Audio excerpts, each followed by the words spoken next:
Hello and welcome back to Cracking the Cryptic, and today's puzzle is a debut by it's very well named. I like this pseudonym of the constructor even better. I will get to that in a moment. Don't forget that on Patreon we have Joseph Namer's Equal Sum Lines Puzzle Hunt, which is brilliant. That's for a competition. We also have a crossword video. The Times Monthly Club special is up there from yesterday on the channel. Simon did a generally approachable pencil puzzles video yesterday, and of course we're still doing 2 videos a day somehow, which is a great pleasure. And yeah, I hope Jasmine's feeling better after yesterday's comment that she was feeling ill and lonely and my voice was helping. I don't know why, but I hope it helps again today, and I hope you're feeling better anyway. Now, oh, and Dolph, actually, the author of this puzzle, who I'm going to call Dolph, it's not his real name, said that his birthday was on July the 3rd, and we probably failed to give him a shout out for that. So I'm doing it now. Happy birthday.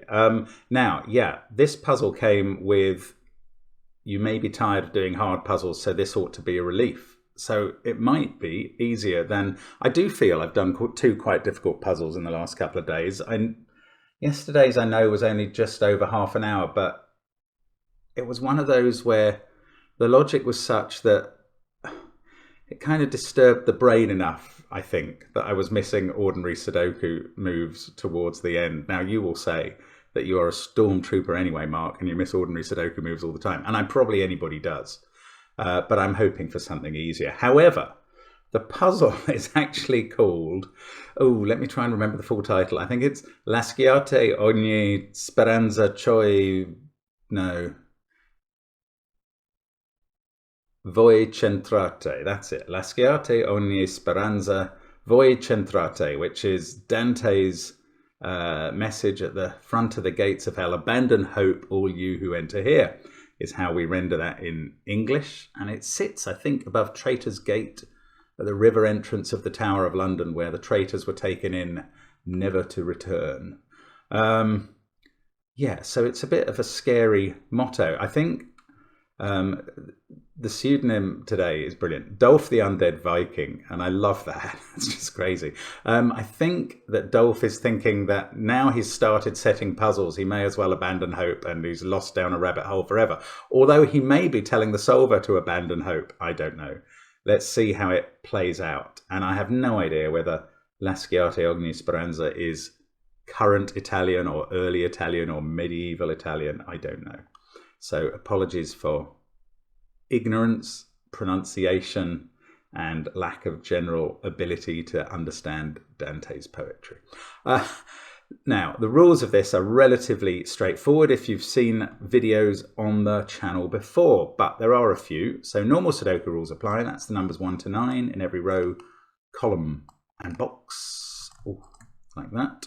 A clue outside the grid shows the sum of the indicated diagonal. So those 6 digits add up to 33. They could include repeats. Along thermos, digits increase from the bulb to the end. And 2 dots joined by a white dot, 2 digits rather, joined by a white dot are consecutive digits. 2 joined by a black dot have a 1 to 2 ratio. So they could be 1, 2, 2, 4, 3, 6, or 4, 8. So those are the rules. I believe this is approachable, so check it out. You can check the video length to check that as well. But I am going to start now. Let's get cracking. So in this row, we have 3 black dots, and that's quite interesting. This one, I know these must be either a set of 1, 2, 4 or 2, 4, 8, because of the 4 digits that you can string together that have to be different along black dots. They go 1, 2, 4, 8. So it's got to come from that sequence. So this middle digit is either 2 or 4. And these digits definitely include 2 and 4 because both sequences require that. Now that means this can't include 2 or 4, and that must be a 3-6 pair accordingly. And this white dot, a good thing to know about white dots is they always have to have 1 even and 1 odd digit on because they're consecutive numbers. Now this one's even digit can't be 2 or 4 or 6. So it's 8, which must go therefore with a 7 or 9. This can't be 3, 6, but that's not useful. Ah, look, we've got 6 on the little killer here. Right, 6 is either made up of 1, 5 or 2, 4 in 2 cells. I mean, it could be 3, 3, but not in the same cage. Therefore, the lower one comes here and the higher one comes here, but this can't be a 1 because that would have to be a 0 or something. So this must be 2 and that must be 4, and that puts a 3 in the middle and a 1 on the bulb. So we're away here. This is a good start. That 6 is a useful entry point. Now, what else is that telling us? Ah, well, we have 8 up here as well. Can we play? Well, we know it does it. Yes, this is either 1, 7, 2, 6 or 3, 5. Yes. So we know it can't be, we know the smaller digit is here, but that can't be a 1 because of that we've put in. If we put in 3, 5, this one would be a 4, and that's impossible because of what we've put in. So it must be a 2, 6 pair this time. Again, we get 1 on the bulb as a result. It has to be lower than 2. This is 3 or 5 in the corner, potentially losing its religion or potentially retaining it. This can't be a 2 anymore. So there is a 2 in one of these 2 cells. Oh no, look, we've used 8 on this white dot. So this now has to be a sequence of 1, 2, 4. Right, and this one has to be the 2. This is 4, because it can't be 1 or 2 in that box. This is 1. And there is a 5 in one of these 2 cells for row 3 now. So this corner is 3, losing its religion. And one of those is a 5.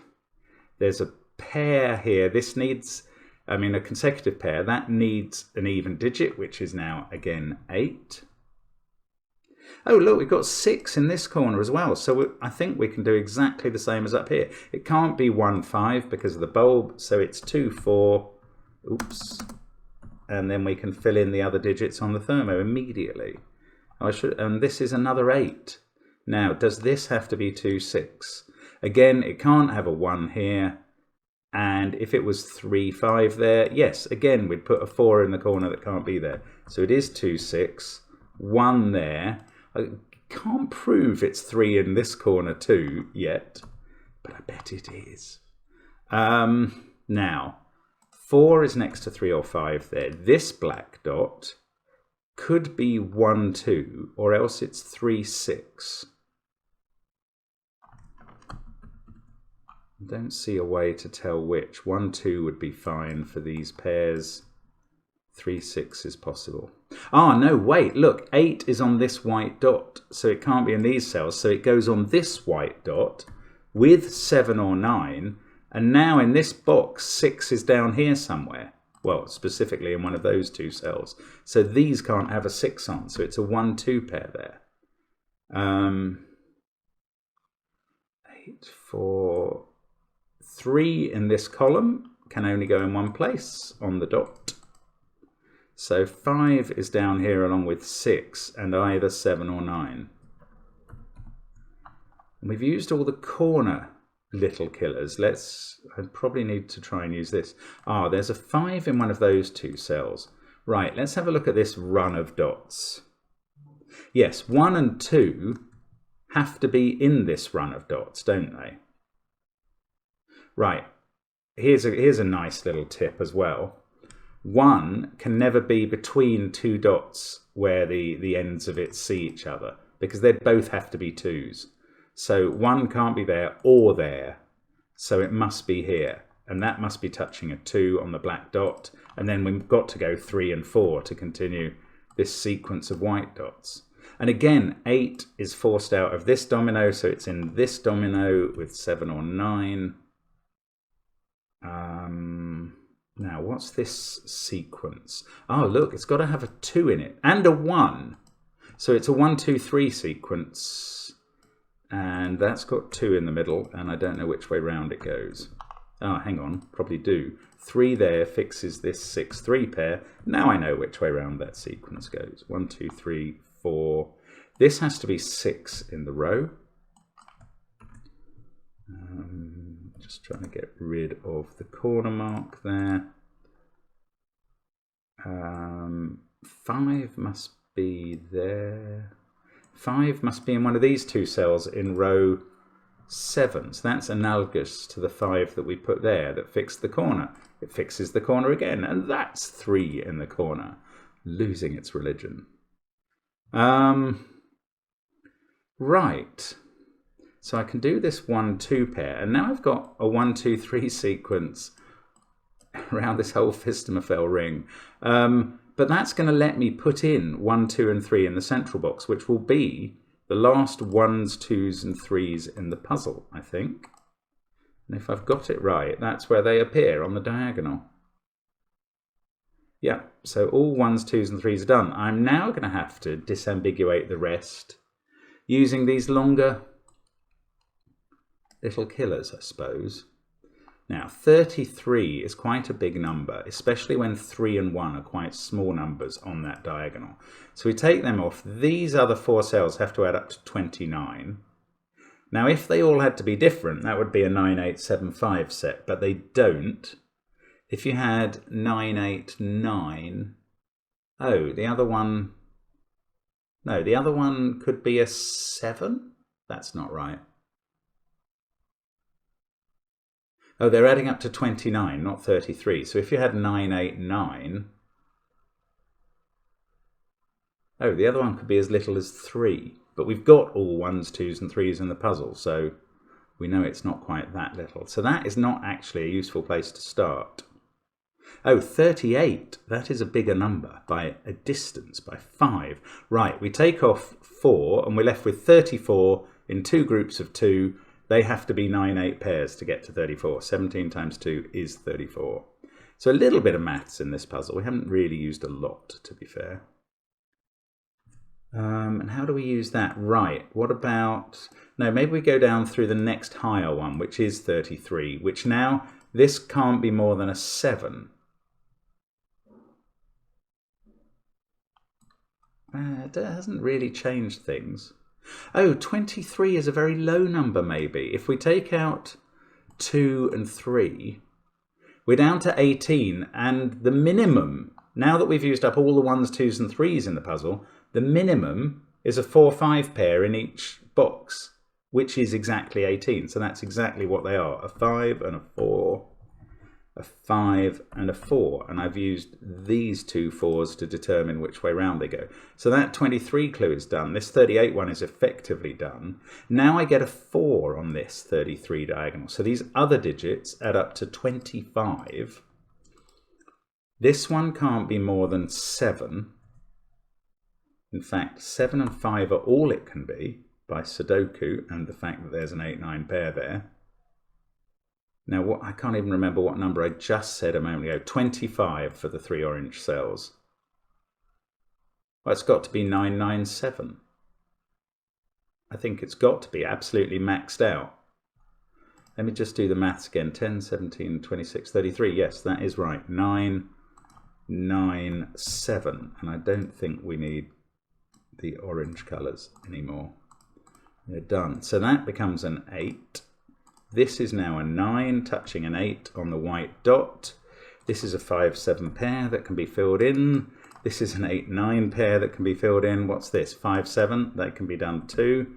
So all these corners are getting done now. 8, 9. This is 7, 5. I've still got one little killer clue to work on, I think, which is good because I can't disambiguate these yet. So I've done the 23, the 33. Okay, it's this 32.